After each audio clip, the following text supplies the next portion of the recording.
All right. Hello. All right. Thank you. Sorry for the brief delay, but we're about ready to get started. I am Eric Jaffe. I'm the chairman of the Free Speech and Election Law Practice Group for the Federalist Society, which is sponsoring this panel on whether or not government should regulate the private regulation of free speech, not just government regulation of free speech.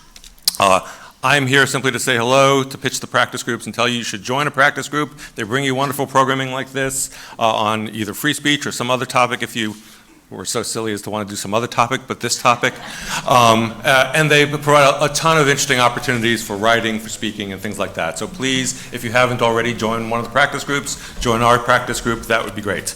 I will introduce Judge Grant, and then she will take it from there and introduce all the panelists. So with us moderating the panel today is Judge Grant from the 11th Circuit, appointed in 2018.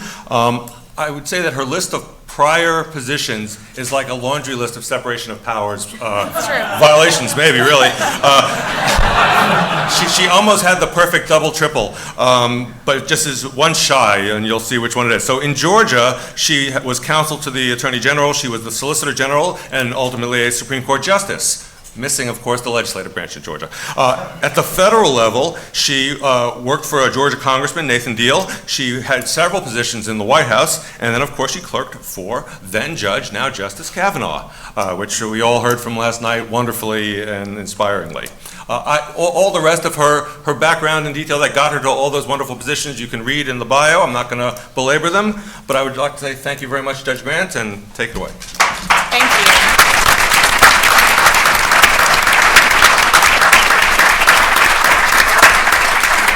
Thank you for the very kind introduction, and this is a great panel to be leading. I've heard some joking complaints from practice group members that they try to hide this group in the basement, but it looks like they've been found. So thank you all for coming to what promises to be a very exciting and interesting panel. As we know, this is about whether the government can, should, or sometimes even can regulate private speech and internet content. And this is one of the many areas where technology and the development of personal practices and technological needs has created some interesting ways of looking at the law and thinking about the law in ways that perhaps we hadn't imagined even 5 and 10 years ago. So what I'm going to do to give you the run of the show is I'll introduce each of our panelists in turn, and then each one of them will give you a 6 to 8 minute thesis, what their argument is about how the policy and legal interactions between these topic areas should be handled. And then after that, they'll have the opportunity to pose questions to each other to bring out some of the finer grained differences in their approaches. So I'll interject as necessary, try to keep us in line, and then after that, hopefully we'll have a chance to get some questions from all of you. We're really appreciative of having such a great, interested audience as well. So first, the first panelist to my right here is Professor Eugene Volokh, who's professor of law at UCLA School of Law, where he writes mostly about First Amendment and internet law. Seems like a perfect panelist. In 2012, he was commissioned by Google to co-write a paper on search engines' First Amendment rights to control their search results. He is speaking here, however, entirely on his own behalf. The next panelist, Ann Coulter, was kindly invited by one of our panelists who was unable to attend. And Ann Coulter is the author of 13 New York Times bestsellers. She's a legal correspondent for Human Events and writes a popular syndicated column for Universal Press Syndicate. She's also a frequent guest on many TV shows.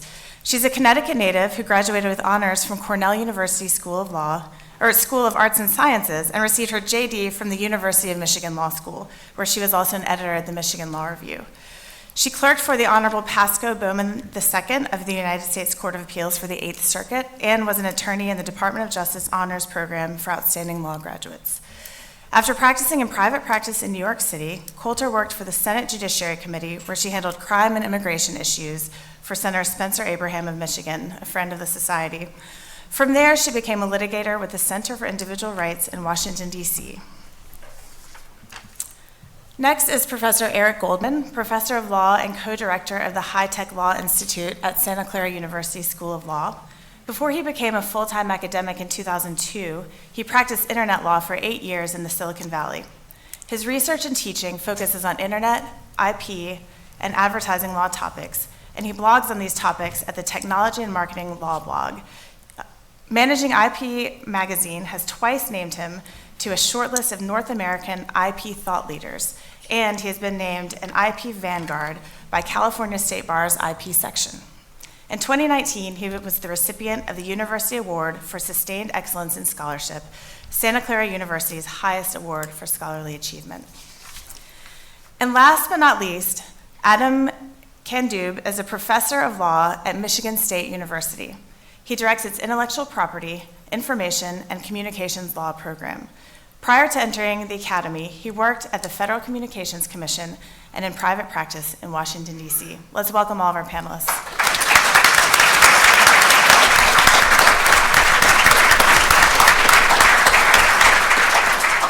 Professor Volokh, take it off. Great, thank you. This is a subject that I've long been interested in, and does their PowerPoint all queued up? Maybe try and point Pardon? towards the front. Oh. Well, all right. Well, while we're waiting for it, the big picture here, I think, is something that I think, as a good Federalist, I'm kind of torn on. On one hand, private entities should have very broad rights over their own property, and I think that's sort of my presumption, is that when private entities do things or exclude things from their own property, that should be their choice, and that's actually part of the diversity of power centers that happens in American society. That's, I think, generally quite good. At the same time, if you think about kind of the big picture First Amendment theories about search for truth and marketplace of ideas, democratic self-government, private power can interfere with participation in the marketplace of ideas. Search for truth, democratic self-government may not be able to interfere quite as forcefully or as monopolistically, in a sense, as the government can, but it can do it pretty significantly. So it turns out, as a result, that I think we have some interesting and difficult questions. I have some intuitions about how to resolve them, but I just want to kind of chart out some of the issues. So first, question that some people might ask is, does current law already ban viewpoint discrimination by platforms? Platforms would be things like YouTube, run by Google, but let's view it as separate, Facebook, Twitter. So I think it's quite clear there's no state action for First Amendment purposes. I don't think there are monopolies. If there were monopolies, there still wouldn't be state action. That's just a pretty solid doctrine, that even regulated monopolies are not state actors for First Amendment purposes, much less unregulated things which I don't think are monopolies in the eyes of the law. Now, some people point to the Marsh v. Alabama doctrine. That's the famous Company Town case from the late 1940s, early in the free speech jurisprudence. In that case, the court said, well, a private company can't exclude people from the streets of its company town. But that's because the court's view is this is a town. Towns are traditionally run by the government. Speech on the streets of towns is protected. This town may be owned by this company, but except for that, it has all the characteristics of any other town. So it's been understood, Jackson v. Metro Edison is a more recent characterization of Marsh, as a case involving a traditional public function.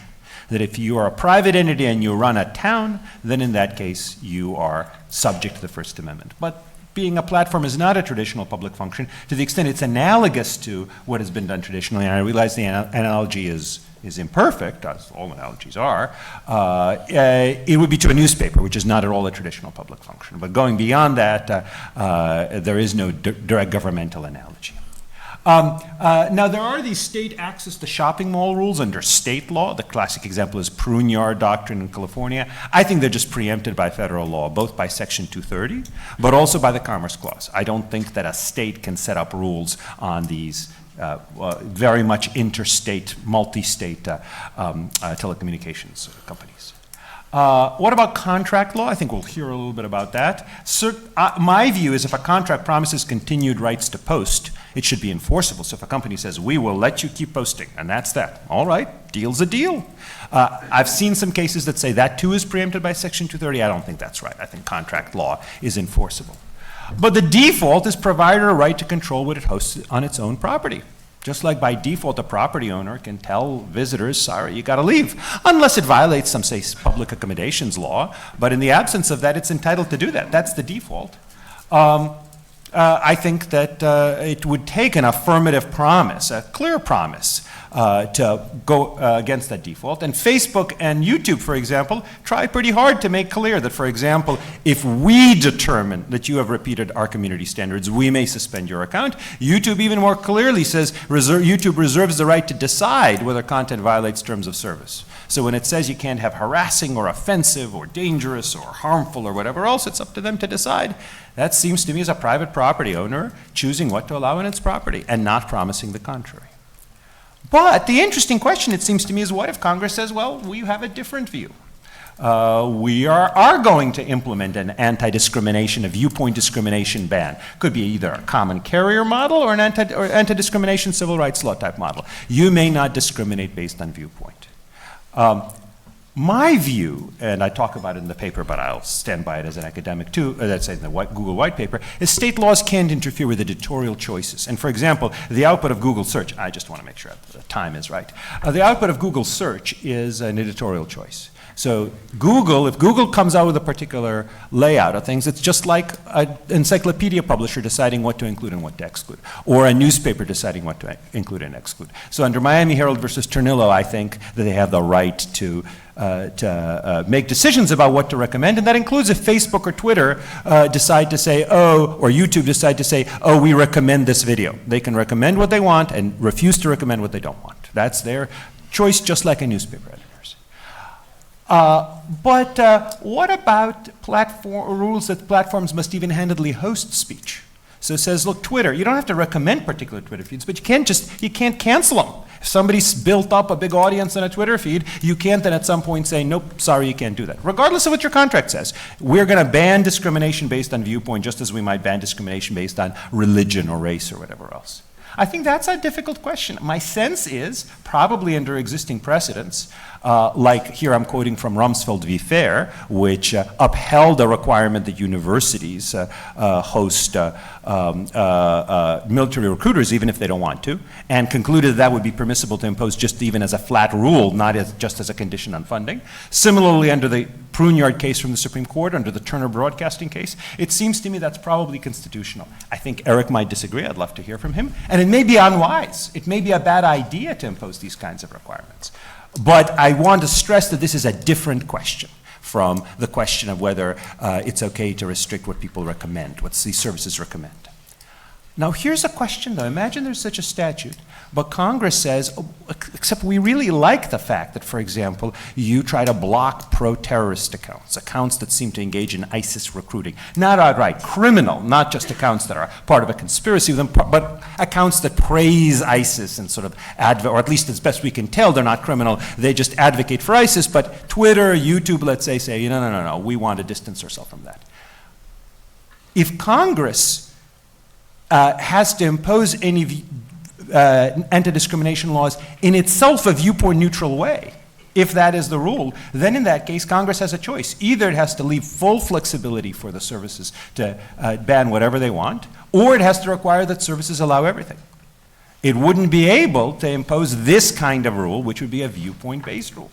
So one interesting question is when protecting speech. We know that when restricting speech, the government has to be viewpoint neutral. The question is when it's providing extra protection from speech from private actors, does it have to be viewpoint neutral too? It's an interesting question. There's some disagreement about this. I'm inclined to say probably yes, but I think that's an important thing to consider whenever we're urging Congress, let's say, or thinking about urging Congress to do that. The last thing I want to stress is employer power. This isn't something that necessarily the other panelists will want to talk much about, but I want to point this out because as important as the platforms are, you know, if I tomorrow am kicked off of Twitter, let's say, my automatic Twitter feed, well, it's too bad, but you know, I'll find some other way of conveying my message. If I'm kicked off of the Reasons website, not that they would ever kick us off, but if they did, which they have every right to do, then I'd find some other place to be.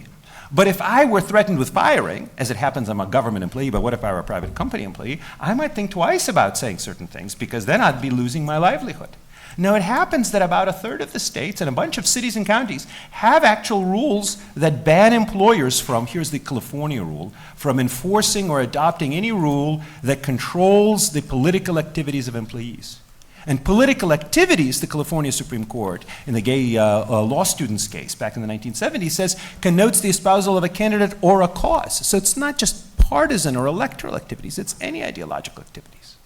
And in that situation, the court interpreted that as banning sexual orientation discrimination before any such specific sexual orientation statute was enacted, based on this political activity statute, on the theory that being out of the closet is itself, as well as advocating for gay rights causes, is itself political activity. So another question we should ask ourselves is, what should we think about that? Should we say it's yet another improper trammeling of private employer power? Or do we think that this is an important way of making sure that the search for truth in the marketplace of ideas in democratic self-government isn't unduly interfered with by private entities?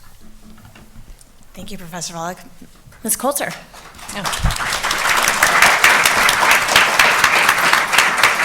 I haven't practiced law for 20 years. I know nothing about the legal area, but I'm an avid social media user. And luckily, I think in this case, it doesn't matter, because this isn't a shopping mall. This is the movie Rollerball. This is a few corporations. It isn't companies like Twitter, like Facebook. It is Google, Facebook, Twitter. They control the discourse. It would be as if there were a few years ago, I saw a story about the guy who invented a way to force people to pay for the air that goes in their car tires. You know, at a gas station, they used to not know how to charge people for that. So, oh, congratulations, thanks, jerk.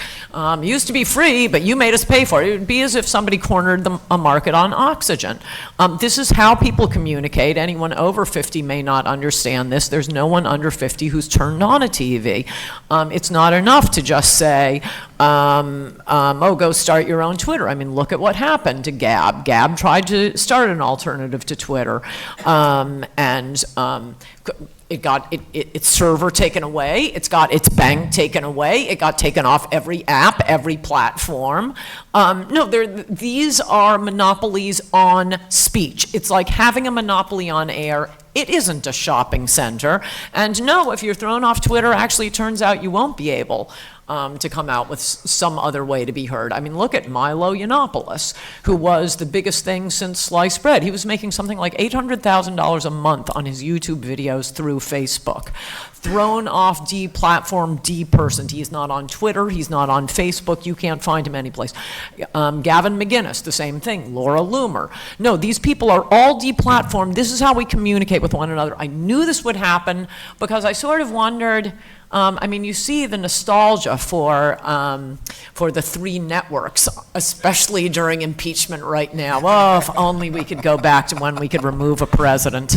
That was great. Remember when Dan Rather went on TV and said we were losing the Vietnam War? Those were the good old days. I mean, for a few years now, I've been wondering, how are they letting us have free speech? They've got to put an end to this. Well, yeah, they are putting an end to it. I mean, I know libertarians also make the argument that, oh, but if you start a government regulation, well, then the Democrat comes in and regulates. No, I'm not suggesting new regulation. I'm saying this is a unicorn. This is like someone cornering the market on air, or if Alexander Graham Bell invents the telephone, and instead of being a genius inventor, was also a genius inventor / left-wing dictator, when he starts listening in on your phone conversations. No phone service start your own telephone company. That's what we're dealing with now. It's not a question of regulation. I think you have to look at these three social media companies. And by the way, I have begged my friends in tech, create an alternative. I mean, that's whom I'd prefer to be talking to. Not that you're very lovely. The law is very important. But I'd like to be talking to MIT. I'd like to be talking to MIT geeks and asking them to start a Manhattan Project to come up with an alternative. I have. They say you cannot do it. It is too entrenched. Facebook, Google, Twitter. I mean, Google does have an excellent search algorithm. But it's more than that. Everyone is on Google. We can't get out of it. It isn't a shopping mall. It's a gigantic public square. We don't need somebody to regulate it. We have free speech rules. Just treat them as if they're a government running a public square, because that is what they're doing, except they are more powerful than governments. They are like Rollerball with three companies that are far more powerful than a government. They shut down Google. I mean, Twitter has said, if you weren't president, we'd ban President Trump. How does President Trump communicate? How does Ilhan Omar communicate? I mean, almost all of the news we get is from what people are putting on Twitter, and they just come along and take certain, and Twitter's one of the better ones. They're better than Facebook and YouTube. And they come along and take down tweets, demonetizing one conservative platform after another. The power they have is stupendous and terrifying. And if you believe in free speech, it's just not enough to say, go create your own Twitter, or, I'll stand on the town square. Nobody's going to be in the town square. They're home on Facebook. Thank you.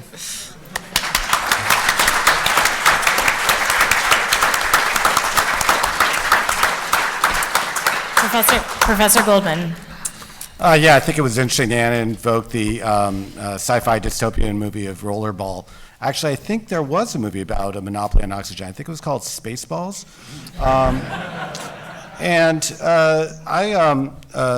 For the first 20 years of the internet, we saw just a remarkable shift in the overall human condition. We saw the rapid growth and innovation of new technologies that provided services that make our lives better on day-to-day, hour-by-hour, minute-by-minute basis. I've been baffled by the shift in attitudes toward the internet, going from an environment where we love it and it makes our lives better to something else. And I've been trying to puzzle what's prompting that. And so I'm going to talk about three things I might be driving why we have a conversation like this, which we didn't have for the first 20 years of the internet. What's going on that's prompting these dystopian fears? Are we going to live in a rollerball world? I hope not. I think I would be smushed pretty quickly. And so let's talk about three things that might be going on here that's driving this conversation. One is the fear of bias, and I think in this room, I think there may be some people who subscribe to the view that the internet companies are biased against conservatives.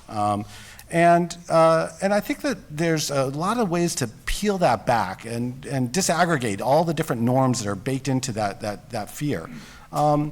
But we have to start with the terminology.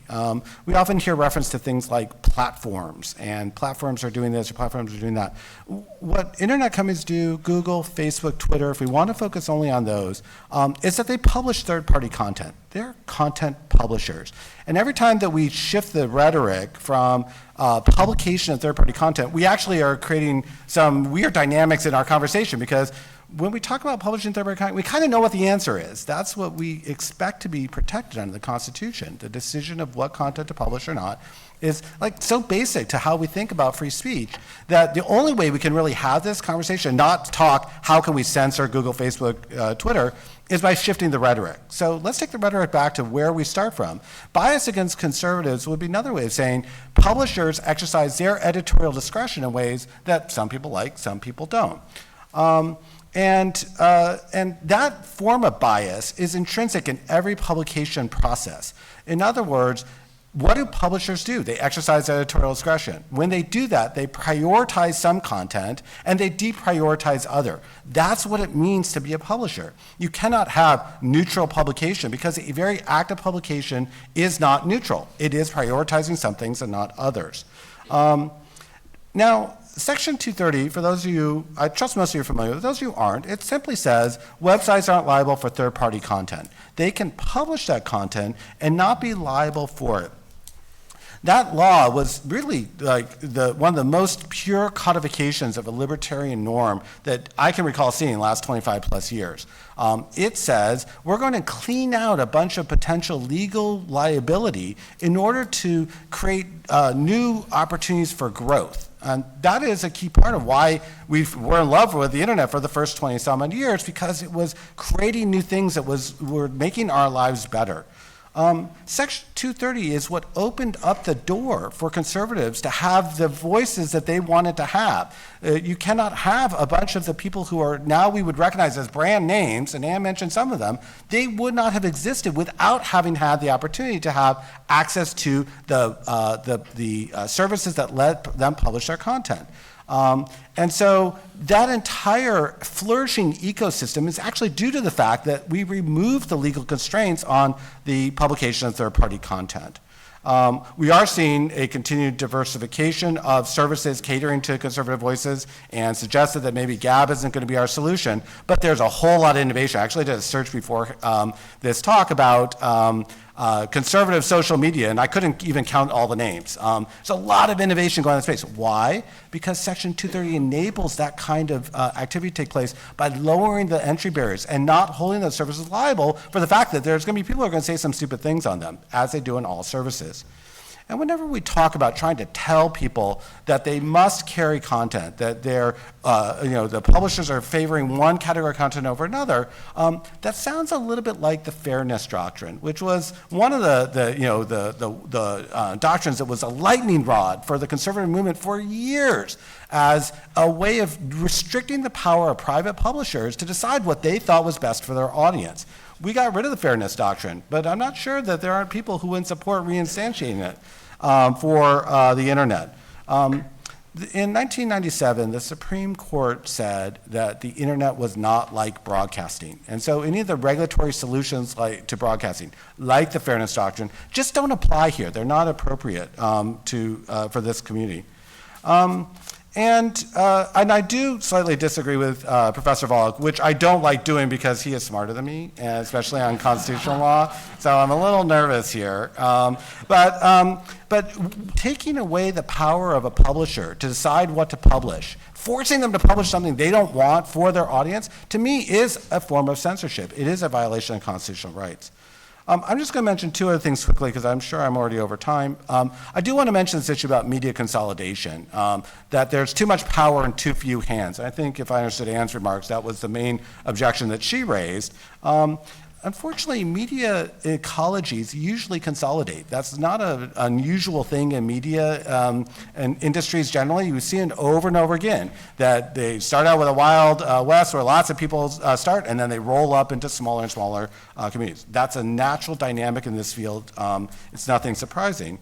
But antitrust law still applies, and there's no reason to rule out the ability to constrain the behavior of monopolists who abuse their marketplace position, but only when they abuse their market-based position. Being big is not a crime under antitrust law. That's something where we look for something more, and that's an intrinsic part of the antitrust laws that we built up since the Reagan Revolution, and we should continue to embrace that. The last thing I'll mention is about, there is, I think, at least among some people, a fear of technology. If it's not about the power of Twitter to turn off someone's feed, or YouTube to kick someone off and take away the 800 grand a month, it's that the AI is going to kill us, that the robots are coming for us and they won't value human life. Whatever it is, I do encourage us all to remember just how much technology has benefited us on a day-to-day, hour-by-hour, minute-by-minute basis. What you do on a minute-by-minute basis is usually fueled by access to internet services, and many of those internet services are in existence only because we have kept the law from squashing them. And so before we forget all the great things that are taking place in our lives, I want to just remind you that that we've got here because of the ability to keep the law out of it. And if we turn our corner on that, query if we're actually going to continue to see the benefits that we hope to get. Thank you.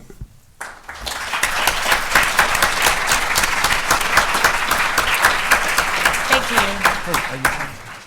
Do you need the technology? Great. Yes, speaking of technology. Professor Candeub, Thank you. last but not least. Well, I'm not 5'5", so maybe I am least. But in any case, that did not work well. Okay, I'll think of a new joke. You're a giant to us, Adam. Yeah, exactly. Well, I am going to disagree with Professor Volokh, and we'll let the audience decide. I think that the notion that some sort of anti-discrimination requirement on the big media companies is compelled speech or would be prohibited by the First Amendment isn't true. I think if we had general sort of basic anti-discrimination rules governing the deplatforming of Twitter or Facebook, so they couldn't throw you off if you were African American or homosexual or a member of the Federalist Society. This would be quite consistent with 200 years of American law. I mean, to this day, the telephone company can't deny you a telephone if you're a Republican or if you're a Satanist. Rather, they're common carriers. They have an obligation to serve everybody. And also means so there's messages going over the telephone all the time that presumably Verizon and AT&T don't like very much. But for over 2 centuries, we've been having this regulation, and the First Amendment has never gotten in the way. People have accepted this as a basic part of what communication is. This is what Anne was talking about. Every society needs a place where we all can come as equals and converse. And it's not just common carriers. It's not just this tiny little group of industries. Rather, Turner Broadcasting, that was the old cable system ruling from the Supreme Court, and it's a little esoteric, but it involves requiring cable systems to carry the messages of broadcasters. And serves legitimate public interest, allowing people to converse equally on this platform. I think that would, seems to me to pass muster. Okay, and can you actually impose these sort of non-discrimination requirements on social media? If you're going to go so far as to classify them as a common carrier, which if you look at the statutory definition, and I won't go through it with you, it's I'm the last panelist and it's getting a little, it's getting long already, but I think you probably could. Now, would the FCC ever do that? I don't think so. I think we all know that the powers that be would send lobbyists and they would, set themselves on fire in front of the FCC on 12th Street, and that would never happen. But if not common carriers, you could probably regulate them in the same way that cable television is. And again, a basic, mild, non-discrimination requirement, so they can't single out people, they can't have a clear ideological slant. And finally, you could clearly condition non-discrimination on the special liability breaks found in Section 230. Professor Goldman spoke about them, but right now, internet platforms have a degree of immunity from liability that no newspaper, no television, no cable system has ever had in our history. That was a gift to the nascent industry by a grateful Congress. And that could be revisited and say, look, if you want this liability break, you have some obligations to forward a truly democratic public forum that we all can be part of. And just one more point about, it's not in the slides, but about something that Professor Volokh talked about, which is, is this like Marsh? Marsh was a public town, and the court said, look, there's some public rights of access that you have to recognize as a city company town. The company town couldn't restrict the citizens of the town from posting things and from I think it was religious proselytizing. And the idea was, well, look, if the private actor takes the job of the government, well, then First Amendment obligations come along. And Professor Volokh said, oh, no, obviously Twitter's not the government. But consider this. Every congressman has a Twitter account. Agencies have public meetings on Twitter. Our president has an account which has been determined to be a public forum in which he cannot legally block people from entering. If Google blocks you from, or deplatforms you, or YouTube deplatforms you, you can't, or Twitter, I guess, you can't go to these meetings and participate as a citizen. You can't go and comment and respond to President Trump. So in that sense, I think it's pretty clear that the social media is becoming a sort of public town, a company town, and it's totally natural and appropriate that we consider rights of access. And finally, I'll just leave with some more sort of speculative ideas. Again, I'm taking issue with what Professor Volokh said. So he doesn't believe that, he believes that Google expresses its editorial judgment when it gives you results. I'm not so sure. I mean, what does Google express? Does it express googliness? Does Twitter express Twitterness? Are the responses really that Google gives when you put in a search, is it really a editorial judgment, or is it simply like a Dewey Decimal System? It's a way of classifying information so you can retrieve it more speedily. The Dewey Decimal System doesn't, express anything. Now, even under Supreme Court precedent, remember, to be expressive, minimally expressive, we look to the Renton case, which of course involved, naked, nude go-go dancing. Maybe it's just me, but I find nude go-go dancing infinitely more expressive than the Dewey Decimal System. I think that's an open question. Finally, even if it is an editorial decision, even if we grant that to Professors Goldman and Volokh, not all editorial decisions are protected from free speech. I mean, by the First Amendment. So, for instance, let's say that Google decided we're going to, downgrade all businesses owned by African Americans, or all Jewish videos on YouTube shall be banned. Well, that's our editorial judgment.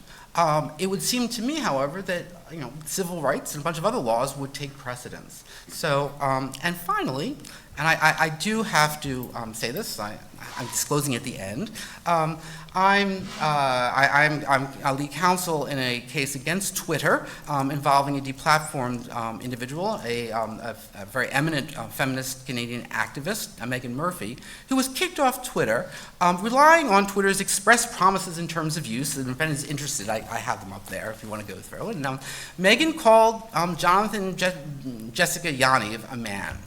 And Yaniv is an alleged sexual predator who became a public figure in Canada for suing female beauty salon employees for refusing to wax his still quite male personal parts.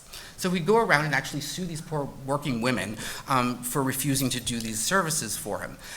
Murphy, denounced him on Twitter, said this was a terrible thing to do, and called him a man. And she was kicked off Twitter for the crime of misgendering. We can talk, we can look at the contractual provisions if people are interested, but I will just conclude, and getting back to Anne's point, which is about the question of power.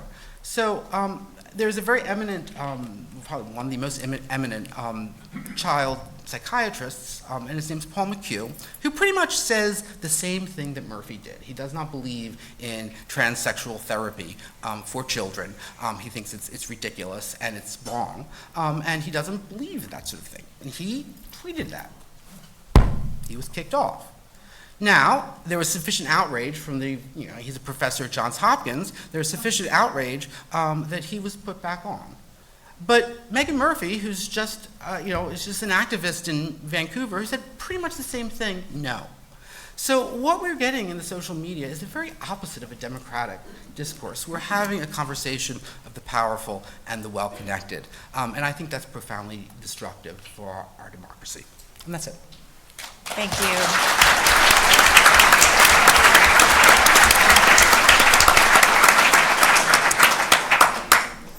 We've heard definitely 4 interesting perspectives, and although I've got plenty of questions of my own, I think it would be unfair if after promising the panelists that they could question one another, I jumped in. So does anyone have a particular question that they'd like to ask one of the others? Could I ask a question of Eric and a question of Adam?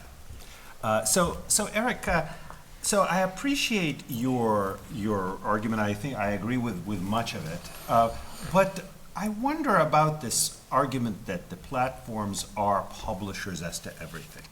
So just take an example. As I understand it, Gmail has never said, or Google has never said, if you use Gmail for hateful purposes, we're going to cancel your account, right? And I take it if they did that, there would be a lot of outrage, and there might be a call for Congress to say, look, if you're providing email services, you can't do it in a viewpoint-based way.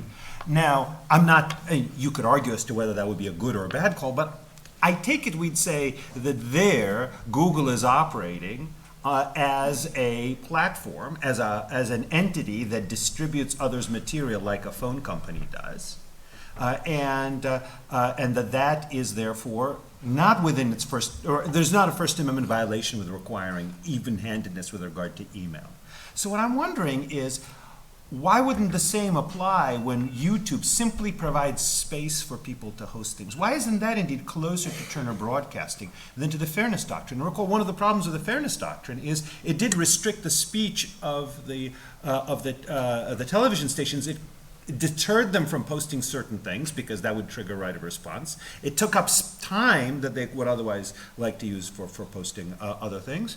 And that's what the problem with it. But in Turner, when it came to a more content-neutral mandate, that seemed okay. What do you think about this hypothetical law that bars email services from discriminating? And if you think that's permissible when it comes to their restriction on one-to-one people's speech, why wouldn't it be okay to have, constitutionally okay, whether or not a good idea, to have a similar law when it comes to platforms operating as just hosts? And for Adam, I want to ask a separate question, which is, if Google search really is like a company town and subject to First Amendment rules, then it would have to be content neutral and not viewpoint neutral. Google search that's content neutral would be useless. Obviously, we want Google to select things that are of matching content, but not even just, well, we insist that it would be the algorithm that just counts the number of references, right? If I post something that says, how old is the Earth, it's actually a useful service to me if Google tells me 6 billion years rather than 6,000 years. So if indeed Google were governed by Marsh v. Alabama, again, as to its recommendation, as to its search function, not as to its hosting function, wouldn't that be would damage a lot of its qualities, which makes us think that maybe it is engaging in expression the way that an encyclopedia publisher, even though the Britannica may not be conveying a message of Britannica-ness, is importantly selecting things that it thinks are worth passing along and not things that are not. So just for the audience here, I think you've just seen firsthand what it's like for a law professor to cold call another law professor. I can assure you that that was not planned, and I'm a little stressed here about answering Professor Volokh. Professor Volokh gave actually 3 different examples, and it shows the difficulty of keeping our conversation straight when we're talking about media. He gave the example of email as a service, cable broadcasting as a service, and then web publishing as a service. And each of them have different technological and legal foundations that could lead to different constitutional conclusions. So, for example, when you have email, it is illegal for the email service provider to read the contents of the email. So if someone's sending an email filled with the most hateful content, the email service provider should be agnostic to that. Now, having said that, if the email service provider gets complaints about that person, that they are consistently engaging in wrongful behavior, in fact, the email service provider might very well turn that email account off and might be expected to turn it off. Section 230 might say they're not liable if they choose not to do so, but they might still nevertheless decide that it's in everyone's interest to turn that account off. Not because they read the email, but because it's clear that their email account was being abused for wrongful purposes. So email is its own unique category, and it has its own unique dynamics about what is permissible and what isn't. Cable broadcasting has been treated analogously to over-the-air broadcasting in some respects. I will point out the Volokh case actually, I think, does some serious violence to the standards about Turner and otherwise, basically saying if it's private property, it can't be commandeered to require them to publish content they choose not to publish. That was just from this last term. So from my perspective, I think that we're getting some pretty strong signals from the Supreme Court that even in the context of cable broadcasting, they are not required to care everything that that legislation might require. And then the analogy to YouTube and to web publishing is to me like apples and oranges. We don't have a model of cable broadcasting, over-the-air broadcasting to refer to. We have this whole new thing where users are given the power to reach a global audience through the provision of a publisher that says, I'll take whatever you submit, subject to some very light rules at the outtake and subject to some back-end rules I might enforce. So that's a whole new category, and that's what the Supreme Court said in the 1997 Reno versus ACLU case, which said that the internet is a wholly unique medium. We can't look to the rules that apply to broadcasting and extrapolate them to the internet because the technological dynamics are different. We have something new that we've never seen before, and the Supreme Court said in 1997, there is no basis for qualifying the level of First Amendment protection for publication of content on the internet. So it isn't like broadcasting where there has been circumscription of what obligations and rights a broadcaster has. The court said this is not that. And as a result, I think that when we try to lump together email, cable broadcasting, and web publishing, we're putting three things together. Professor Volokh, did I pass your question? Thank you. Would anyone else like to weigh in on that one before we move to the next question? I'm sorry, there was a question for... Right. oh, yeah. I'll take that as a no. Yeah. Okay, so the question was, what use is content-neutral search, and that therefore, obviously all search has to be somehow content-based or have some sort of content element, or just wouldn't be interesting. Well, I think to answer that question, which is probably correct, I think that's a correct observation, you have to look to where the question was asked. The question was, is Google expressive? And, well, whether it's content neutral or content based is not exactly the answer to that question. Of course it is expressive to some degree, but you are able to point to some idea, some notion that it expresses. Professor Volokh suggested, well, it expresses, the true age of the Earth. It's a kind of mild type of expression. It expresses correct answers. It expresses what Google's best guess of what you think. Well, the Dewey Decimal System also expresses its best guess as to what you want when you're looking for a book.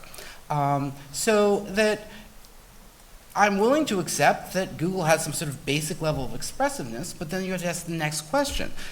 Does that even minimal level of expressiveness warrant First Amendment protection? Or if it's less than that expressive, it doesn't get that much First Amendment protection, and then we're off to the races as to how we can regulate it. Thank you. I think we've got time for one more question from a panelist, and then we'll open it up for questions from the audience. So please be thinking about your brief questions that quickly end with a question mark while we hear one more from all of these folks. If possible, I would take that. Okay? Yes, Yeah, please. This is a question primarily for Professor Candeub. The New York Times has long had a motto that says, all the news that's fit to print. But, I'm sorry, you're already getting laughs. I haven't even told my punchline.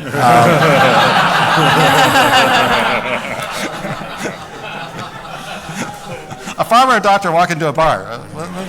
Okay, but we know that's not true. Everyone knows that that's not true.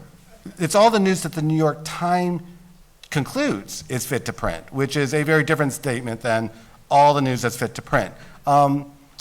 Do you think that the New York Times should be liable for the fact that it has claimed all the news that's fit to print?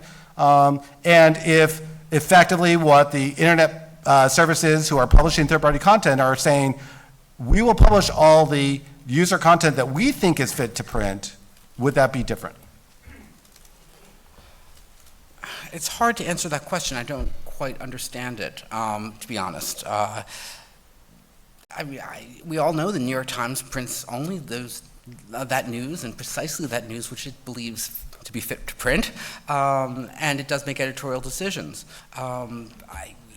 What are Google's editorial decisions? I guess to answer that question, we'd have to know what they are, but they won't tell us because all of the algorithms are secret.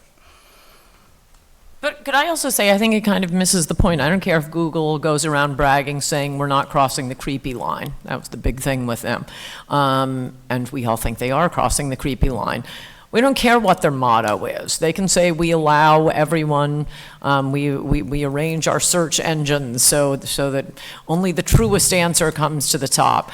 But if we care if they're not doing it, and if they're discriminating on the basis of not liking, well, certainly, it's very obvious, not liking people's politics. Years ago when Google first started, Rush and Drudge pointed out to me, you search our names, Ann Coulter, Matt Drudge, Rush Limbaugh. The first 10 results are, Ann Coulter is a C-word.com. Rush Limbaugh is a C-word.com. Matt Drudge is a C-word.com. Or a different one for different They mix it up a little. But it would be like a whole page before you get to our official web pages. Now, come on. Come on. You're not going to give the Drudge report? I think that gets more hits. I'm not really sure what to do when you're talking about search engines rather than them banning content speech, but I would think a first step would be at least for Google to release its algorithm so we can see it. Right now, it only comes out secretly when Google employees go to the Daily Caller or Breitbart and say, oh yeah, we were told to blacklist your site. We were told to blacklist Michelle Malkin. No, this isn't a shopping mall. It isn't the New York Times. You didn't have to subscribe to the New York Times. There were lots of other newspapers. There was local news. There was national news. There was standing on the street corner. Now you have 3 companies controlling 90% of all communication. There is nothing like this. Questions from the audience? I think we've got microphones around the room. It looks like you were up first. Sure. My questions are a two-part question principally directed to Ms. Coulter. As a conservative, I'm quite conscious of how norms that are liberty-enhancing when applied to the state restrict liberty when applied to the private sector. And so I'm struck by just sort of the strength and the with which you're arguing that these norms should be applied to private speakers. But let me ask you then, do you think that the FCC's abandonment of the fairness doctrine, which was unanimous in 1987 and roundly criticized by not just conservative and libertarian scholars, but scholars across the spectrum, was wrong? And what gives you confidence that the government can neutrally be an arbiter of neutrality? I mean, is President Warren's FTC going to be a good arbiter of whether somebody was wrongly given too low of a search response on Google? Thank you. Because we have 200 years of First Amendment law. No, I'm not suggesting the FCC start regulating things or bringing back the fairness doctrine. I'm saying that these 3 entities control 90% of all communication. They should be treated like the public square being operated by the government. And except obviously there's no time, place, or manner restriction. You're not going to be bothering anyone if you tweet at 3 in the morning. It's not like, Foghorn or something. So, but we have rules for these things, and the courts have developed it. And yet somehow we're all still living in freedom. Next question over here.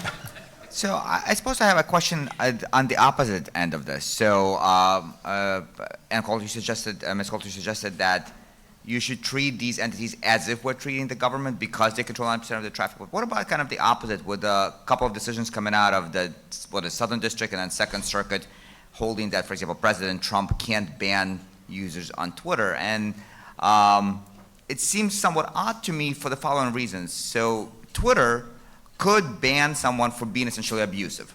Forget about, misgendering, but like outright abusive, right? But a politician to whom you're being abusive and not necessarily contributory, under those decisions can't ban it. And that seems, now I understand the difference between private entity and public, but nonetheless, that seems somewhat odd. It seems odd from perspective, especially, and I suspect it would hurt women and minorities more than anybody else, but also seems odd that you actually then can't get your message out of somebody spamming you with abuse. So any sort of views on those decisions and how that will eventually play out? Looks like. Well, Eric, you want to go? I'm sorry, I do need to challenge your factual premise there.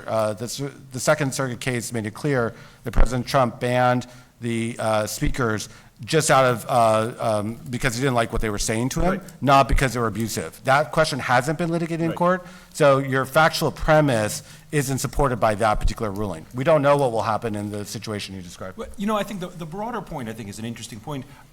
It's not a terribly practically important point. Actually, not much rides on whether politicians can or cannot ban commenters, in part because commenters can easily just sign on with a different account. But I think the analogy, and I'm not sure those decisions are right for other reasons, but I think the analogy is, imagine that the government rents space from a private entity.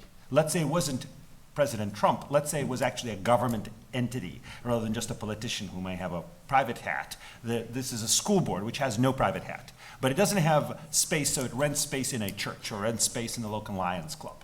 The club could kick people out for whatever reason, at least unless it's promised not to do so in the contract. But it doesn't mean that when the government is using that private space, it can then decide whom to include or exclude. So I think the sensible point behind those decisions is when the government is making decisions about viewpoint-based decisions about what goes on property that's within government's control, even if ultimately somebody else owns the fee simple right, that is subject to First Amendment scrutiny. That seems to me to make sense. Thank you. Next question. Hey, I'm Hans von Spakovsky, and my question is directed to Professor Goldman, although I'd be interested in what all the panelists said. Look, you gave a very vigorous defense of Section 230, which in essence gives the equivalent of governmental immunity to the big platform providers. But the big platform providers lobbied Congress for that provision because they argued that they were not publishers. You consistently refer to them as publishers. In fact, what they said was, we're only distributors of content. If, in fact, they are now acting as publishers, they are exercising editorial control by deciding what they're going to publish and what they're not going to publish, why should they get immunity from libel laws? Other publishers, publishers of books, publishers of newspapers, who exercise the same kind of editorial control, they're not immune from libel law. Why should they continue to have that immunity? Thank you for the opportunity to talk about that. Just factual clarification, Google, Facebook, and Twitter did not lobby for Section 230. They did not exist when the law was enacted. Right. And in fact, they exist because the law was enacted. So they were the beneficiaries of other people who thought it'd be a great idea to have this particular liability scheme, not the proponents of it. Your question basically gets at the heart of everything we do in internet law. I've been teaching internet law since 1996. This is what I do in every single class. We start with a fundamental question. Is there some reason to treat the internet different than other media? Is there something unique, special, or different about how the internet is constituted, about how it operates, that it may be beneficial to treat it as something other than other media that we could analogize it to? And in some cases, the answer is clearly no, that the internet is just like other media. It should be subject to the exact same regulations as other media, and I would support that. What we learned from the Section 230 experiment is that there's certain classes of content that exist only because we have a different rule on things like defamation for the online environment than we do for the offline environment. In other words, these classes of content didn't exist in the offline world because in part of the liability scheme that suppressed them from emerging. The primary example of this is something like consumer reviews. We never had an offline analogy to consumer reviews because they were litigation bait under the existing law. With a different liability scheme, we can create a whole new class of content that makes marketplace better. We also have things like online marketplaces. We have a variety of online marketplaces that did not have any offline analogy. They exist because Section 230 allows them to configure their market way, not take liability for the transactions that they enable, but to make those marketplaces more efficient. And the last thing I'll point out is something like the YouTube videos. The better example is something like the how-to videos. You can literally look up how to do anything on YouTube and find out an answer. It might be wrong, it might even be dangerous, but chances are you're going to get information that's going to help you solve your problem. There were no how-to videos available to you as a consumer in the offline world. We also didn't have the same degree of cat videos, but that's maybe not as socially important. Yeah, I don't think that's true. If you had, I think the question is an important one. Either you're a publisher, either you're the New York Times or you're a bulletin board. If you have a public square and someone is allowed, and it's the government is allowing you to go and stand on your soapbox, and someone stands up and engages in open legal defamation, okay, you have a lawsuit against the person who defamed you. You don't have a lawsuit against the gardener in the park or the person who is cleaning up the park. That's just the park that's open. It's the air. Because we're not publishing this. We're allowing you free speech in this park. If the park is deciding, well, these people can talk and these people can't talk, then I think you do have a right to sue the park for saying that, you've just been defamed. You can't have it both ways. We're just a bulletin board, and I'm all for it being a bulletin board. Nobody hates the internet. We love the internet. We're very upset that only certain viewpoints are being banned and discriminated against on the internet. Yeah, and if I could Professor just... Goldman, I think. You go ahead. Or Candeub, I meant, sorry. Yeah, well, first of all, it wasn't Google,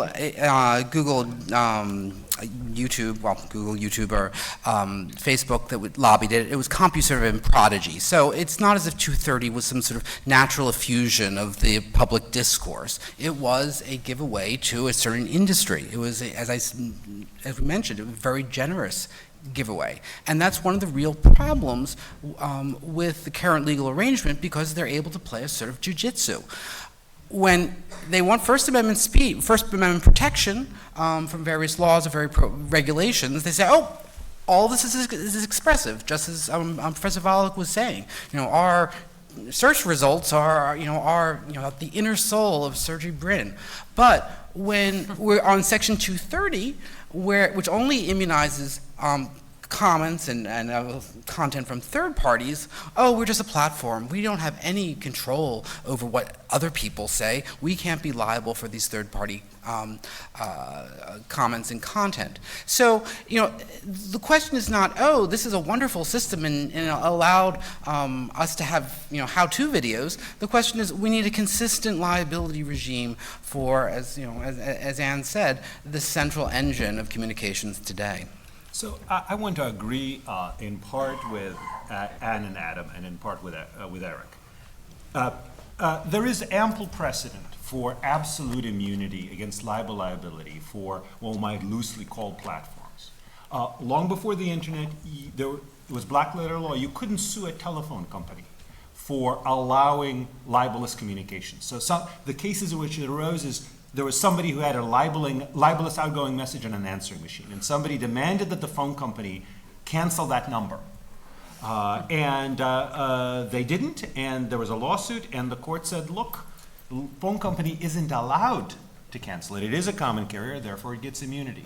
Likewise, as I understand it, under FCC rules, or maybe even under statute, broadcasters had absolute immunity over libelous statements in candidate ads, because they were required by law to allow candidate ads. Likewise, the park, the city that owns a park has immunity from libelous statements said in the park, because under First Amendment rules, it can't exclude people from the park, generally speaking. So in fact, before Section 230, there was this tradition of absolute immunity that was tied to non-discrimination obligations. So in that respect, Anne and Adam are actually arguing for a return to pretty traditional notion.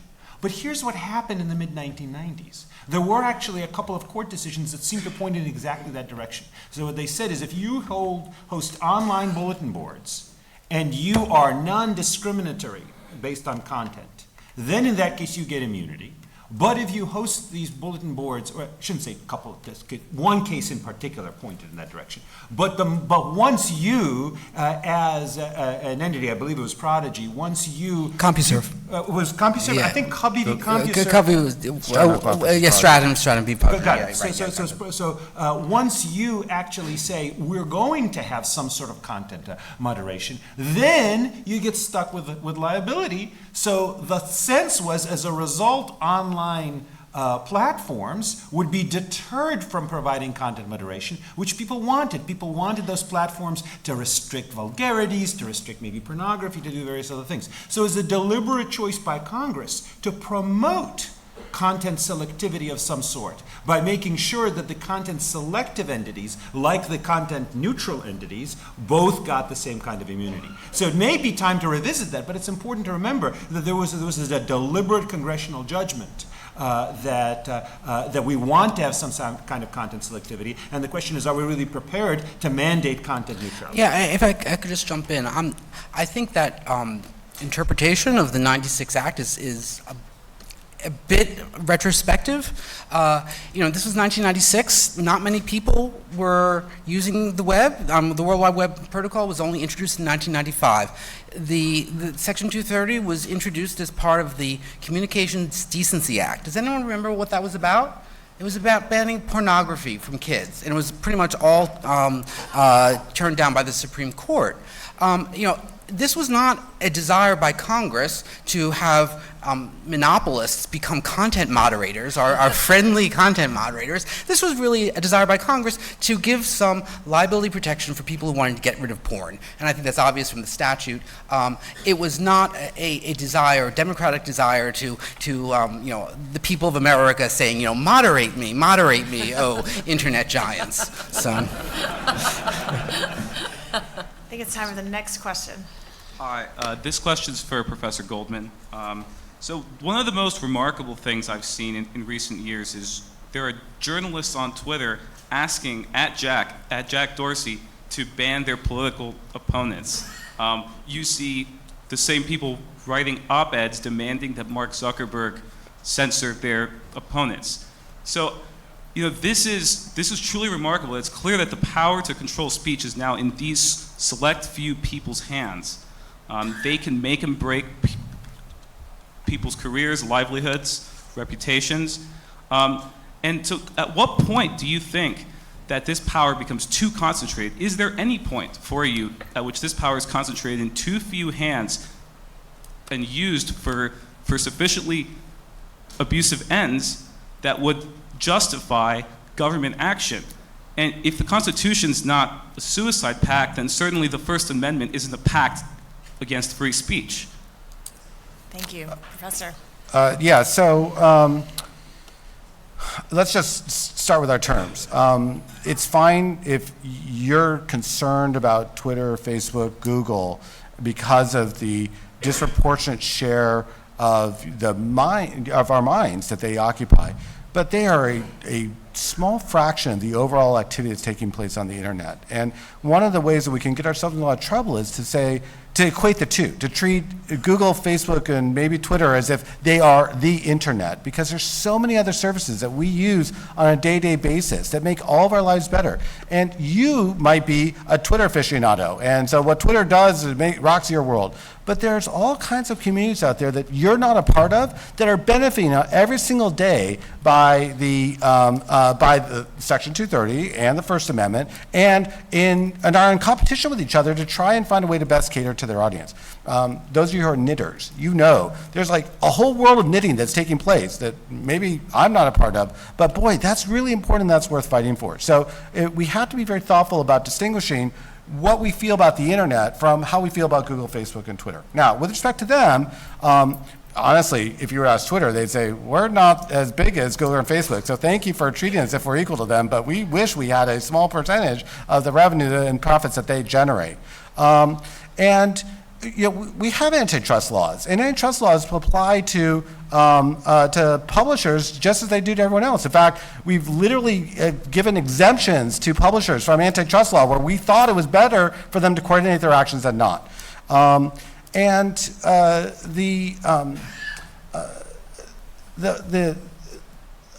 antitrust concerns here are really, I think, we don't have any foundation for the antitrust concerns. What we're really hearing is we're afraid of them because they are big and because of the power they have. Now, this is nothing new. Go read all the media literature from the 1970s. In every local market, there was one and only one dominant newspaper that controlled everything that was read by the community members. Their power went up to the Supreme Court in the Miami Herald versus Tornillo case, where the legislature tried to require the publication of content in this one single newspaper that dominated the local metro area. It was the way to reach the audience if you wanted to reach them in print. And the court said, I know that there's only one dominant player in the market. They are the monopolist in that market. we still cannot circumscribe their First Amendment protections of freedom of the press. So we have to recognize if there's an antitrust violation, we should deal with it as such. Every other form of power and consolidation take place in media is a well-known phenomenon. It always leads to people complaining about that power, and we still don't get the right to circumscribe that publisher's constitutional protection because of it. If I could just say, I think you're correct. I think for conservatives, we have a choice. We can sort of attach ourselves to what I would consider somewhat esoteric views of the First Amendment that seem consistent with the early writings of Robert Nozick, or we can adapt a view of the First Amendment that actually protects public discourse and is not waiting for some antitrust suit that will never come to allow people to speak. I think we all know who dominates public discourse. We all know who is really speaking to young people and is changing minds. And I think if we want to have a seat at the table, if we want our ideas to have any chance, we have to make sure that these companies get their feet off our necks. Well, Adam, so let me just ask you this. Would you have been in the dissent in Miami Herald v. Tornillo? Because those arguments really are, on this I agree with Eric, those arguments really are the arguments that until newspapers almost went out of business, the arguments that were routinely levied with regard to newspapers that really had kind of dominant power in any particular Adam, municipality. could I interrupt? Please. Yes, please. I'm sorry, this is an insane comparison. First of all, you may talk about the internet, Twitter, Facebook, Google, nobody really, they do much. Yeah, okay, they're probably shopping on Amazon or looking at porn. Nobody cares about that. We're talking about free speech, political speech. This is how people communicate politically. Ooh, Miami Herald. Ooh, they were so dominant. I'm sorry, in the 1970s they had radio, they had TV, they had telephones, they had penny savers. There is nothing that can compare to Facebook, Google, Twitter, which owns, YouTube and the rest of them. There is no comparison. It's silly to talk about, a one newspaper town. It is absolutely silly to make any comparison to that. And I am sure everyone under 50 in the room knows that. That's for those of you over 50.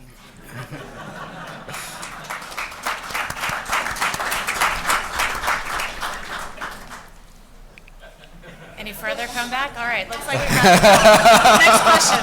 Yes, I mean, hearing this conversation actually makes me feel like all of the campus free speech conversations we have apparently mean nothing, because apparently none of that is happening. All conversation happens online. But my question basically is, I mean, we are at the Federalist Society Convention. We literally have a copy of the Federalist Papers 2 floors above us right now. I'm not hearing any originalist argument either for the application of the First Amendment, which begins Congress shall make no law, to private parties, or to even permitting the government to engage here and start restricting the content that these private parties are providing. Would anyone like to make, maybe begin with the Prager lawsuit, right? Is there any originalist argument, or are we basically just saying we are comfortable in this context with a living Constitution argument? So I've actually done a little bit of writing about original meaning of the First Amendment. There's some stuff you can squeeze out of that, really quite little. It's not an accident that the country was quite bitterly divided 10 years after the First Amendment over as simple a question as to whether it's permissible to ban seditious libel. Now, to be sure, that was actually, the Sedition Act was an advance in many respects over older rules. Its backers were right about that, but there was a lot of dispute, in part because framers agreed that they liked freedom of the press, but it wasn't at all clear exactly what freedom of the press meant, even as to the relatively familiar technologies of the time. Not saying that's true as to everything. It may very well be that as to jury trial rights, people have actually talked about and thought and experienced jury trials all the time, day in and day out. So it may be that you can get a lot of originalist information about particular things. It's not an accident that, setting aside a few opinions by Justice Thomas, and they really are even a small part of his own free speech work, it's no accident that the Supreme Court basically almost never relies on really originalist arguments as to free speech. Maybe that's a mistake, but that's been the reality from the left and the right. This is one of those areas where there's a lot of precedent and I don't think it's going anywhere based on original meaning analysis, except maybe in the opinions of Justice Thomas, and that even very rarely. If I could just add a bit of historical esoterica, I think the Founding Fathers were very comfortable with media regulation and sort of the ensuring equal platforms, and that would be the Postal Service. So one of the first acts of Congress, of the first Congress, was to put, I guess some constitutional lawyers would say, discriminatory rates that would favor newspapers. And it was very specific. If you were a newspaper, you got a special rate. That viewpoint discrimination, they still have it. But it was yeah, sort of, and also, in really until the 19th century, the federal government did not run most of the postal system. It was really, they ran large routes and then contracted out to local providers to do the rest of the work. And when they contracted out, went with them were anti-discrimination requirements. So just simply because you're a contractee of the government but a private person, you couldn't decide whose letters to carry. Now that could be a contractual issue, not a constitutional issue, but I do think it speaks to the Founding Fathers' belief that we need some sort of platform, a communications platform to bind the nation together. You don't like that, okay. Thank you, Ryan. Next question. Well, in case you thought you didn't have to worry about campus speech controversies, you should just take into account the fact that the very people shutting down speakers on campus are graduating and going on to write the very terms of service that all of these Silicon Valley companies are using. So it is worth worrying. Professor Goldman, you asked a few questions ago a sort of general question about what makes these companies so worthy of specific attention. And in Section 230, what it says, part of what it says, is that the internet and other interactive computer services offer a forum for a true diversity of political discourse, unique opportunities for cultural development, and myriad avenues for intellectual activity. Now, if the explicit reason for granting Section 230 protection is that these companies are expected to uphold political diversity, then once they start defaulting on that, why should we be expected to, as the people, uphold our end of the bargain and continue granting them protections that no other publisher is given? Thank you. I want to give you a compliment here. I've thought a lot about Section 230, and that's actually a new argument to me. I've never heard anyone argue the point that you just made. So kudos to you for that.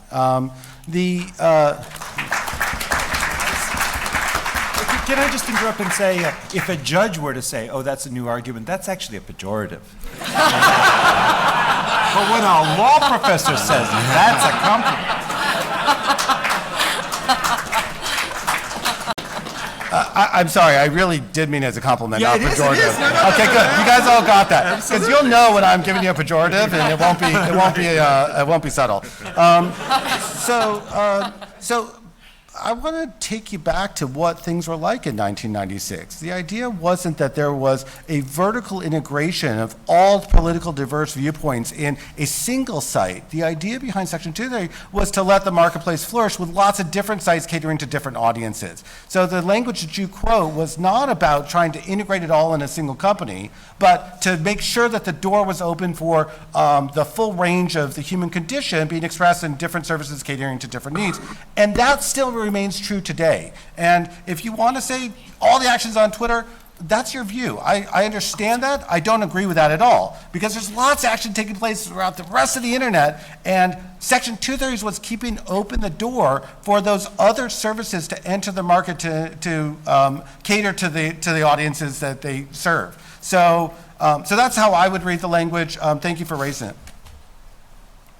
I'm interested in the way that the debate over net neutrality plays into what everybody's been saying here, because when I listen to Eric, and I think I find very compelling a lot of the arguments that you made against imposing common carrier viewpoint neutrality regulations on platforms. They sound to me extremely similar to the whole panoply of arguments that are similarly made against imposing common carrier bit neutrality, net neutrality regulations on backbone providers. So I'm wondering, and it's not, I don't want to just pile on Eric, but I mean everybody on the panel, I'm curious, do you come out the same way on both those questions? If you're against common carrier regulation for platforms, are you also against net neutrality regulation? If you distinguish them, I'm curious to know how you reconcile distinguishing the two.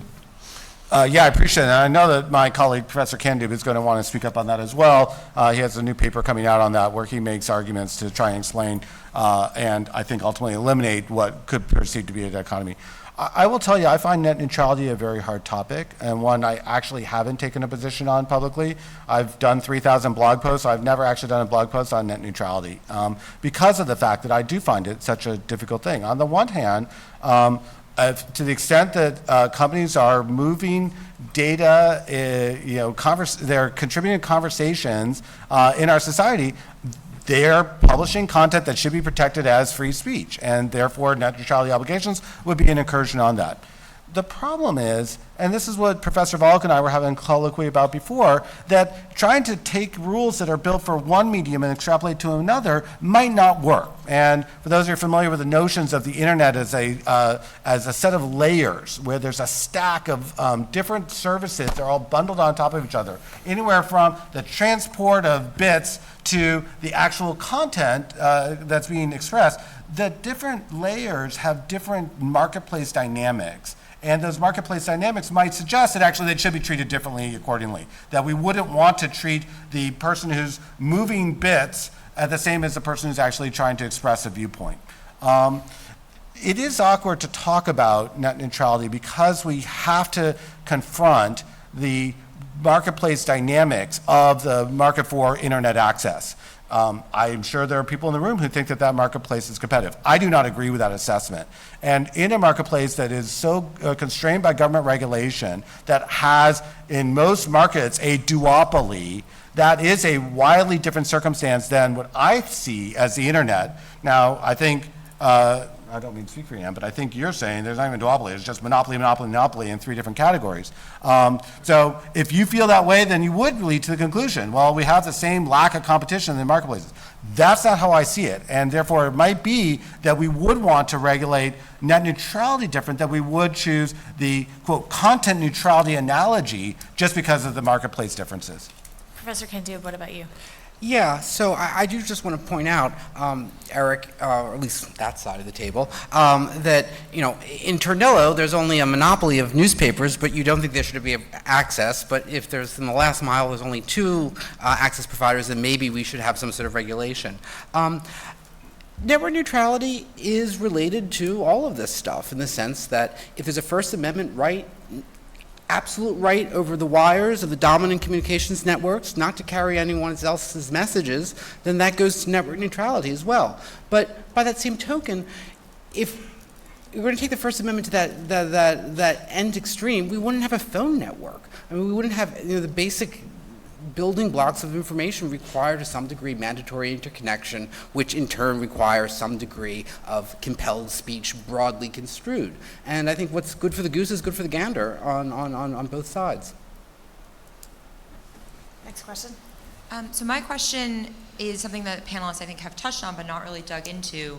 Professor Goldman was saying that Google perhaps constitutes a small part of the internet, but I think most people in this room would agree it's how you access the rest of the internet. If you want to find Ms. Coulter's site, you Google it to try to get there. And if there's 10 results that are coming up first instead of what you're searching for, that seems to me a problem. And I wonder to what degree we should view Google as perhaps different than Twitter or Facebook, who at least nominally provide terms and conditions. You will be blocked for XYZ, when Google has an algorithm that is essentially gatekeeping the rest of the internet. So I should say, I love having my computer up here. I Googled. We complained about it and they stopped So it. I appreciate it. I Googled it and it's Ann Coulter, and rightly so, rightly so. I absolutely was not this way 10 years ago. Rush and Drudge started making fun of Google for it. I think Rush was talking about his radio show, no longer true. But I will tell you, when you make a search for something on Google, I've looked for statements that I just read, and, the week before, I needed a statement. I distinctly remember this because I was at a conference and I had to run to my hotel room, and I go on Google, I can't find it. I've learned a trick. If you want to get the real answer, if you want to know how old the Earth is, go to page 2 or 3 if it has any political content whatsoever. I appreciate that. It would be interesting to see specific details. The interesting thing is that we're talking now about two different things, each of which are quite important.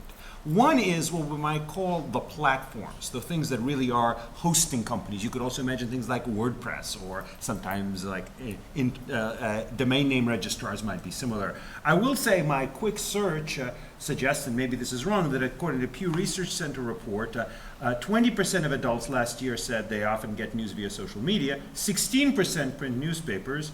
Television topped the list with 49% from TV, 26% radio, 33% newspaper websites. So when it comes to platforms, you can certainly envision a content neutrality regime. I'm not sure it's right for some of the reasons that Eric mentions, but I'm inclined to say it would be constitutional for some of the reasons that Adam and Ann have mentioned. But at the same time, there's actually not that much at stake, because I don't think we're close to monopoly. For Google search, as I understand in the US, for search, Google search is over 90% of all the results. So there really is a tremendous amount at stake.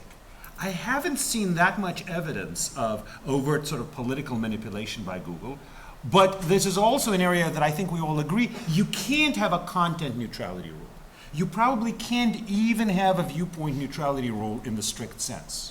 So if you do want to apply some sort of First Amendment or statutory rules to Google search, again, I think that there's First Amendment problems with it, just like there would be with regard to an encyclopedia. But even if there weren't, it would actually be really difficult to design a statute that prohibits improper selection criteria on Google's part, but allows those selection criteria that we think are really good. And simply saying disclose your algorithm, well, first of all, the algorithm, I think, is extraordinarily complicated. In some respects may have some properties, emergent properties, that may not be fully known to the authors, but beyond that also is actually, from a property rights perspective, tremendously important trade secret on Google's part. So you can imagine a disclosure regime. It's hard to imagine what kind of outright regulatory regime you could have for Google search without either itself becoming viewpoint-based, saying, oh, it's okay for you to exclude certain viewpoints or not other viewpoints, or becoming something that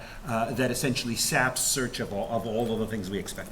Professor Volokh, if I could just respond, I take issue with that dichotomy. It's not as if we can say, oh, the only way we can regulate Google is saying you must be content neutral. I agree that doesn't really make sense given the fact what Google does. But you can say you can't be discriminatory. I mean, the Wall Street Journal was just today was about how, certain, there are blacklists on Google and things like that. Now, if that's the case, then that has to be disclosed, and I think it's very reasonable and perfectly consistent with, the 200 years of our law to say you can't do that. Well, but wait a minute. Okay, so set aside disclosure. It's an interesting question, raises, again, trade secret questions. But I agree that would be a lesser sort of regulation. But imagine you had even a viewpoint neutrality regulation. I do a search on Google, and let's say I ask, should I vaccinate my child? Now, I do think that anti-vax positions ought to be protected by the First Amendment. But at the same time, if I'm a Google user, presumably I would like to have reliable information. A true viewpoint neutrality regime means that Google can't select for what it has good reason to think is the more reliable information, which is, again, the very information that its customers want. It would have to have an algorithm that if somebody sets up some sort of search engine optimization that puts all the anti-vax stuff up at the very top, or not even should I vaccinate, but what's the cure for X? And somebody has some weird arsenic cure for it or something like that, it would have to put it up there. Again, is that what we really want from search? Yes, that's exactly the underlying point of the First Amendment, that the truth will emerge. They're not anti-vaxxers, sorry if you're in the audience, and then there are a lot more people saying these people are nuts. It's the whole point of the First Amendment. You allow speech to counter speech. And if I could just say quickly, please. I do not believe that poll. Number one, the average age of the Fox News and MSNBC and CNN viewers is 64. Those people are dying off. Anyone who claims to get most of their news from TV is in a nursing home. People who claim to be getting their news from newspapers, I think they're talking about reading the newspapers online. I just found out Miami Herald is about to go under. Kansas City Star is about to go under. Actual hold-in-your-hand newspapers, I don't know, maybe they're popular at the nursing homes. So when people say they're getting their news from newspapers, I think they're saying they're reading a newspaper online. And how did they get it? Through Google. Yeah, and the Google, as far as hard evidence, Google has been in Brussels and Luxembourg for years and years and years, and we have hard data. they dominate over 2/3, 80%, 90% in Europe of search market is Google, and much harder data than what Pew gets from its surveys. Oh, Google search, no, I totally agree that for Google search, it has this highly dominant position. But that we don't disagree on. Professor Goldman, Question what to do about it. It looks like you wanted to break in? I did want to answer the question that the audience member asked, but I do have to. I do want to get back to Professor Candeub's point, though, that search engines should not discriminate. As I mentioned, all publication decisions are inherently discriminatory. They preference certain things and they prioritize others. So there is no such thing as a non-discriminatory search engine. That is a null set. That simply could not exist. But that's like saying that's not what there is he no said. non-discriminatory job search. Yes, you're right. You want to choose the right person, but that doesn't mean that we can't take out certain considerations like race, like sex, from that search. Yes, all job searches, you discriminate. I like this one, I don't like that one. But that doesn't mean that certain motives or certain ideas can't guide that discrimination. In fact, that's what AI is doing right now because they don't like what the algorithms are giving them. And so they're actually learning how to de-discriminate machine learning. I mean, Do you think that could apply more broadly than banning a ban on particular content? Do you see a more nuanced way, in your view, that could be carried out by the companies?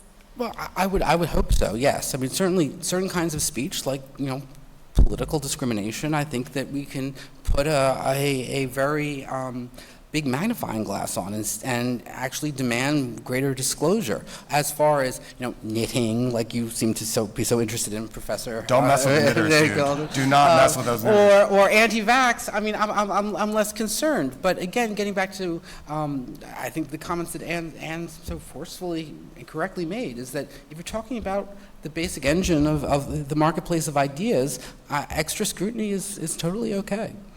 What I would propose is that, as you could tell, the term discrimination here in this context is constantly changing its meaning, and we need to be rigorous about exactly which discrimination, why that's a problem, how that's different from the ordinary discrimination that's inherent in the publication process, and if in fact we even think that there's some reason that we could regulate that in light of the freedom of the press that we Viewpoint. Same as the First Amendment. There's plenty of That's publishers. the only thing you don't want. I don't know what the algorithm is that makes Google so good, but my guess is they look at how many people read a certain site, how long people spend on a certain site, whether it's linked to other responsible sites, that sort of thing, or other well-read sites. But that isn't, we disagree with this person's point of view. That's the only discrimination I'm talking about. Adam can get into other examples of where we do prohibit even speech that's discriminatory. All I care about is viewpoint discrimination, because that's the whole idea of the First Amendment, that the correct ideas will come out, but not with Google and Facebook and Twitter saying, oh no, you can't have the opinion that a man can't become a woman, you cannot misgender someone.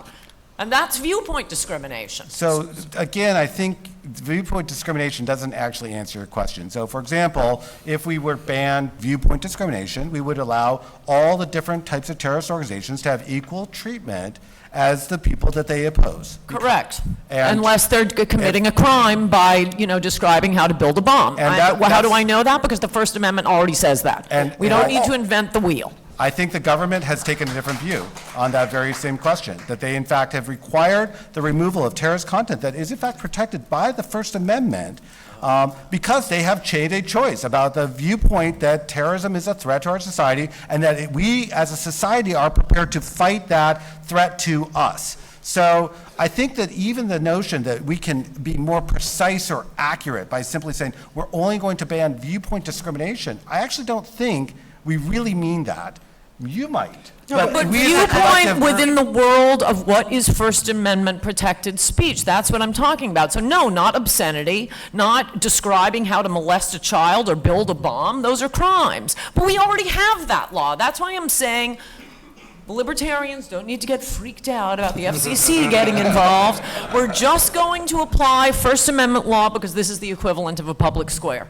I'm hate to sorry, break up libertarians, internet if you're not debate. freaked out, you should be, because that's saying, we are going to tell you how you can use your private property. But That's not. Eric. Yeah, but the law often does that. I mean, maybe in a perfect libertarian world it wouldn't, but we are in a world where the law does restrict private property in all sorts of ways. I understand, I'm just saying that the Right. libertarians oppose that. Well, right. Well, they really All right. pure libertarians. Freedom of speech for this Pure- commenter yes, right yes, here. Yes, exactly. If we go fast, we may be able to fit in 2 questions, so Got I'll it. ask you for a brief question and we'll move on from there. Sure, thank you very much. This is actually one of my favorite topics here, viewpoint discrimination, and this goes right into the segue of media conglomerate, and I want to direct this question to Ms. Ann Coulter there. I believe she's an expert on this topic. Remember, we're keeping it brief.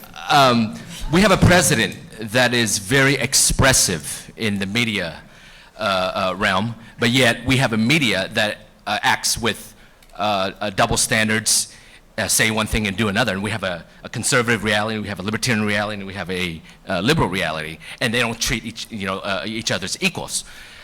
You made up the point about Michelle Malkin, and she has expressed a certain of her public opinions in the media outlet, and yet she was being just punished. I mean, to the max, on the issue of Sharia law. And I want to see if you could give us some perspective and share some insights on that in terms of in regards to the debate that you guys currently were having.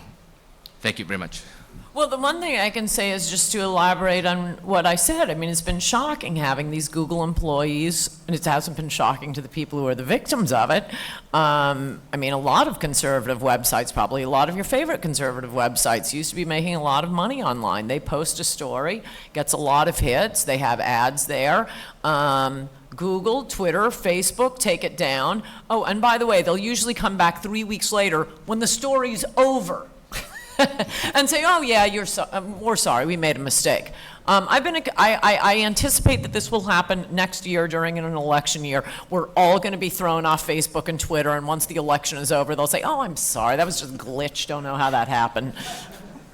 And she was one of the people, along with Daily Caller, Breitbart, where no, these people are blacklisted. We're going to lower their Twitter followers or Facebook hits. Yeah, they can go in and do that. And coincidentally, it's always conservatives. In the case of Milo, Gavin, and others, they're some of the most absolutely popular, and especially popular with young people, right-wingers. Coincidentally, they're gone. No, if you're dull, if you have no followers, if you couldn't convince, your mother, no, you're fine on Twitter. All right. Last but not least. Hi. First of all, I'd like to say that you brought the really important question of down with knitting videos to the forefront, so I appreciate that. And I'm 51 and I don't read newspapers. But you brought up, there's a lot of discussion within this whole zone of the old fairness doctrine and the parade of horribles that came from that, in that it really did end up with people being suppressed because entities didn't want to comply with that. But I'm wondering if this can be thought about differently, because in those old broadcast mediums, they were constrained by time and space. In other words, a broadcast entity only had 24 hours a day. So one of the reasons why they wouldn't publish didn't want that fairness doctrine is because it ate into their time that they had available. The same thing with an actual physical newspaper or a publisher in that respect. And the internet's just different. There are no time and space constraints. So I would think that would play something similar to a fairness doctrine would play much differently. Yeah, Thoughts? if I could just say one point. I think a lot of this discussion, loses the nature of the internet or the social network platforms, which is they're a bunch of private networks. And if you don't want to talk to Gavin, you don't follow Gavin. If you don't want to talk to Michelle Malkin, you don't follow her. People can make their own choices, and that's what I want them to do. And sometimes that would require having people make the choices with some law and regulations to protect them, and not Zuckerberg or Dorsey.